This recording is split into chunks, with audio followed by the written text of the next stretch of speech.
आज हम बात करेंगे लाल किताब की। लाल किताब को जो वैदिक और केपी दोनों ही पद्धति के जो विशेषज्ञ हैं उन्होंने सिरे से नकार रखा है। वास्तव में लाल किताब को नकारने की जरूरत नहीं है। इसे समझने की जरूरत है कि ये एक समानांतर पद्धति कैसे विकसित हो रही है और ये क्या प्रभाव देती है। मेरा निजी अनुभव ये रहा है कि लाल किताब से बहुत ही अच्छे परिणाम मैंने देखे हैं। इसको नकारने के दो प्रमुख कारण हैं। पहला तो ये कि ये किसी प्रकार के राशि सिस्टम को नहीं मानता है, और दूसरा ये किसी तरह के दशा सिस्टम को नहीं मानता है। जो पारंपरिक पाराशर पद्धति है वो भावों का विभाजन षोडश वर्ग के आधार पर करती है, और उसका जो दशा सिस्टम है वो एक टाइमलाइन देता है। लेकिन लाल किताब इस दोनों ही चीजों को नहीं मानती। दूसरी तरफ केपी है वो राशियों और भावों का विभाजन प्लेसिडस सिस्टम से करता है, लेकिन लाल किताब इसे भी नहीं मानती। तो इसमें एक बड़ा दोष आ जाता है कि 2 घंटे के दौरान पैदा हुए जितने भी जातक हैं सभी की एक ही कुंडली बनती है। सिर्फ इस एक आधार के ऊपर ज्यादातर जो विशेषज्ञ हैं केपी और पाराशर पद्धति के, वे इसे पूरी तरह से नकार देते हैं, क्योंकि दुनिया में कोई भी दो कुंडलियां एक जैसी नहीं होती है। लेकिन एक दूसरा बहुत ही महत्वपूर्ण बिंदु जो सामने आता है वो ये है कि एक ज्योतिषी के पास में एक ही स्थान पर पैदा हुए, एक ही समय में पैदा हुए जातक आते भी नहीं है। एक ज्योतिषी आमतौर पर अपनी पूरी जिंदगी में पूरी क्षमता से भी देखता है तो 1 या 2 लाख कुंडलियां देख सकता है, और खाली भारत में ही देखा जाए तो 125 करोड़ जातक हैं। तो ये मैं बात कर रहा हूँ उन ज्योतिषियों की जो दिन रात कुंडलियां देखते हैं। जो ज्योतिषी 2 या 3 कुंडली रोजाना की देखता है वो 1 साल के अंदर ज्यादा से ज्यादा 1,000 कुंडलियां देख सकेगा, 10 साल के अंदर 10,000 और 30 साल के अंदर 30,000। तो ये बहुत कम संख्या है कि उसके पास में वैसे जातक आए जो कि बिल्कुल एक जैसी कुंडलियां ले लेकर के आए। तो ऐसे में लाल किताब कुछ संकेतों के आधार पर देखा जाए तो सटीक परिणाम भी देती है। वो लाल किताब ऐसा दावा भी नहीं करती कि वो पिन पॉइंट प्रिडिक्शन करती है, लेकिन वो एक ओवरव्यू देती है जातक के बारे में। ये ओवरव्यू बहुत जरूरी होता है। किसी जातक की पर्सनैलिटी को समझना बहुत जरूरी होता है। एक जातक, आप समझ लीजिए कि कोई मुझे आप इंटरनेट के जरिए आप मुझसे कांटेक्ट करते हैं, और मैं मशीन के इस तरफ बैठ करके जब मैं आपको जानता नहीं हूँ तब मैं आपके व्यक्तित्व के बारे में अगर बहुत सटीक फलादेश करता हूँ तो ये प्रूव करता है कि ये पद्धति कुछ ना कुछ काम करती है। तो लाल किताब सिर्फ कैरेक्टर रीडिंग के लिए नहीं है। लाल किताब का मुख्य उपयोग इसके उपचारों में है। लाल किताब में जो उपचार दिए गए हैं वो न तो पारंपरिक पद्धतियों में कहीं दिए गए हैं, न ही केपी ज्योतिषी उपचारों के बारे में कहीं कोई ऐसी बात करते हैं।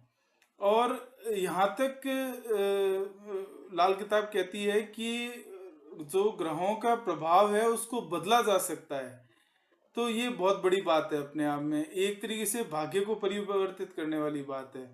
भाग्य में परिवर्तन कोई बहुत आसान बात नहीं है कि आप किसी का उपचार करें और वो जो पीड़ा या दुख भोगने वाला है आप उसे उससे बचा लें। लेकिन लाल किताब ये काम करती है, और इसके बहुत ही शार्प, बहुत ही अच्छे परिणाम देखने को मिलते हैं।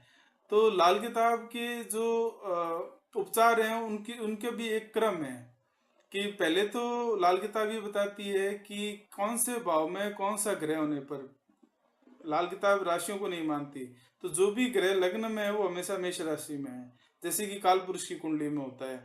जैसे कि दूसरे भाव में कोई ग्रह है तो वो वृष राशि में, तीसरे भाव में कोई ग्रह है तो वो मिथुन राशि में, चौथे भाव में कोई ग्रह है तो वो कर्क राशि में ही माना जाएगा। पांचवें में सिंह में, छठे में कन्या में, सातवें में तुला में, आठवें में वृश्चिक में, नवम में धनु में, दशम में मकर में, एकादश में कुंभ में, और 12वें में मीन राशि में। हालांकि वो राशियों को नहीं मानते हैं, फिर भी वो ऐसा मानते हैं कि कालपुरुष की कुंडली के हिसाब से जहां जहां ग्रहों की पोजीशन है वही वही उसी की राशियों के अंदर है। अब फर्ज कीजिए कोई धनु लग्न का जातक है तो उसे धनु लग्न नहीं रहेगा, उसका मेष लग्न हो जाएगा। अब 7वें भाव में उसके 3 ग्रह बैठे हैं तो तुला की राशि के अंदर 3 ग्रह बैठे हैं। उसे चौथे भाव में कोई ग्रह बैठा है तो मीन राशि में नहीं होकर के कर्क राशि के अंदर ग्रह बैठा है। तो इस तरीके से वो ग्रहों की पोजीशन के हिसाब से वो परिणाम देता है कि मान लीजिए सूर्य लग्न में है तो ये रिजल्ट रहेंगे। अब लाल किताब यहाँ पर होम्योपैथी की तरह अपना परिणाम देती है। वो ये कहती है कि अगर सूर्य लग्न में बैठा है और शुभ प्रभाव दे रहा है तो ये परिणाम होंगे, अगर सूर्य लग्न में बैठा है और नकारात्मक परिणाम दे रहा है तो ये परिणाम होंगे। तो एक तरीके से हम कैरेक्टर को देख करके ये बता सकते हैं कि कोई भी ग्रह का प्रभाव अच्छा है कि खराब है। तो इस तरीके से 9 के 9 ग्रहों के अच्छे और खराब परिणाम बता करके और उनसे उनसे पार पाने के तरीके बताए गए हैं कि अगर अष्टम भाव में बुध है और उसके खराब प्रभाव है तो उसे कैसे बचा जाए, मंगल अगर बद हो रहा है तो उसे कैसे बचा जाए। यहाँ तक तो होता है सिंगल ग्रहों का। अब ऐसा नहीं है कि हर भाव के अंदर एक ही ग्रह बैठा हो, कई बार एक भाव के अंदर एक से अधिक ग्रह भी बैठे होते हैं। ऐसी स्थिति में लाल किताब उसको एक नया टर्म सामने लेके आती है, उसको कहते हैं मसनूई ग्रह। मसनूई ग्रह क्या होता है कि दो या दो से अधिक ग्रह किसी एक पोजीशन पर बैठे हों, दृष्टि संबंध रख रहे हों या एक दूसरे को प्रभावित कर रहे हों। उस सूरत में लाल किताब के अनुसार दो ग्रह मिलकर तीसरे ग्रह का परिणाम देते हैं। जैसे कि सूर्य और शनि ये दोनों मिलते हैं तो मंगल बद का प्रभाव देंगे। इसी तरह चंद्र मंगल और गुरु अगर एक साथ बैठते हैं तो वो सूर्य और बुध जैसा परिणाम देंगे। इस तरीके से ये मसनूई ग्रहों का एक परिणाम, मसनूई ग्रहों का एक नया सिस्टम है जो कि लाल किताब इंट्रोड्यूस करती है। इसके साथ में ही लाल किताब बताती है खुद के वर्षफल के बारे में। लाल किताब कहती है कि हर एक साल के अंदर ग्रहों की जो पोजीशन उसके पैदा होते समय उससे निश्चित दूरी पर जाकर के वो ग्रह अपना रिजल्ट देता है। तो इसके लिए बकायदा एक चार्ट है, उस चार्ट को हम फॉलो करके और किसी भी वर्ष की 33वें 34वें 40वें 16वें साल का किसी भी एक वर्ष का हम उसकी वर्षफल कुंडली बना सकते हैं।